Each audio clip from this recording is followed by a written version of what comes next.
Are you sick of sounding slow and unnatural while speaking English?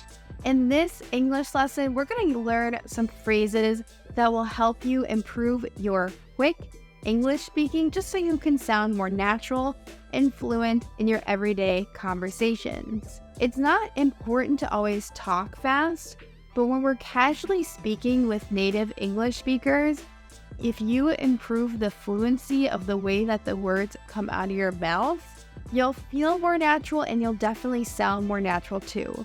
So in this English video, I'll give you the opportunity to practice several times saying the 15 phrases that'll help you sound more fluent in English. Let's get started. Now I want you to listen to the difference between these two English phrases.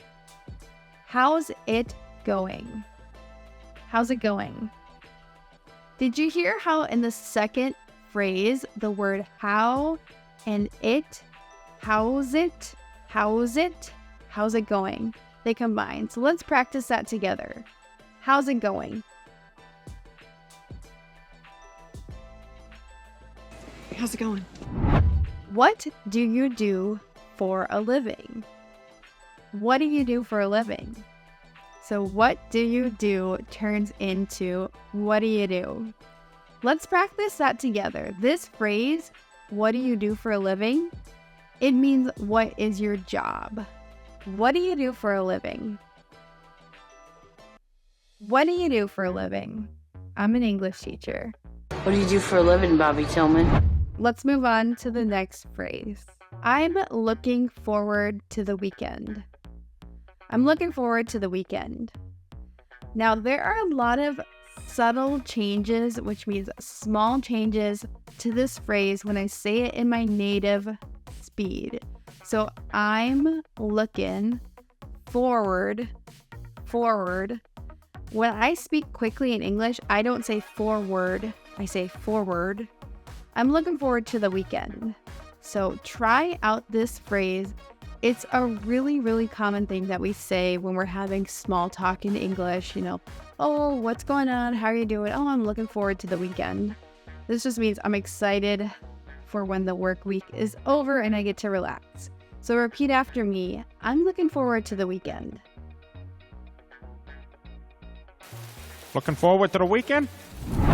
Good, let's move on. Could you give me a hand with this? Could you give me a hand with this? So instead of saying could you, we're not enunciating those syllables. When we're speaking naturally, when the speech just flows out of you, you'll say, could you give me a hand with this? So this could ya. Try it. Could you give me a hand with this? Could you give me a hand? Nice. Next time you need to ask someone help with doing something, especially when it involves physically doing something, like for instance, could you give me a hand with lifting this table? You'll want those words to flow together. Could you give me a hand with this? Let's move on. I didn't catch that. Could you say it again, please? I didn't catch that. Could you say it again, please? Okay, so I didn't catch that. Could ya, we're going back to could ya instead of could you. Could ya say it again, please? So yeah, everything just gets mumbled jumbled in this phrase. And if you're asking someone to say something again, because either you didn't hear them or you didn't quite understand them, you'll use this phrase to have them say the phrase again. So I didn't catch that. Can you say it again, please? What? I didn't catch that. Okay, I hope you caught this phrase. Let's move on. Let's grab a cup of coffee sometime. Let's grab a cup of coffee sometime. Okay, so of in English speaking in the United States gets changed to a lot, especially when we say a cup of coffee. Cup of coffee instead of saying a cup of coffee. Just all gets mumbled jumbled, as I like to say, into one word. So let's grab a cup of coffee sometime. but would you want to grab a cup of coffee with me sometime? I'm running late. Can we reschedule? I'm running late. Can we reschedule? Okay, so if you are late to meet someone somewhere, you might call them or text them. And if you're going to be really late and you don't want to waste their time or take up too much of their time, you're going to ask them to reschedule the meeting or make it on their schedule for another time. So instead of saying I'm running, we're going to just shorten running to running. Running. I'm running late. Could we reschedule? I'm running late. I don't know what you're talking about.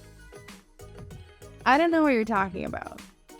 Instead of saying I don't know, we say I don't know what you're talking about. I don't know what you're talking about. Let's try it. I'll say it. You repeat. I don't know what you're talking about. I don't know what you're talking about. I'm not feeling too well today. If you don't feel good, if you're sick, it will sound like I'm not feeling too well today. So again, we just kind of drop the ing and turn it into in. I'm not feeling too well today. I'm not feeling too well today. I have not seen her since yesterday. I haven't seen her since yesterday. Instead of saying not, a lot of times after have not, it changes to that contraction in English when we're speaking, I haven't seen her today. So haven't. I haven't seen her since yesterday. Now for this next one, I'm going to say an interest or a hobby. But you choose yours because when you are practicing English, you should always try to say sentences that you would actually use in your real life. I'm really into football. I'm really into football.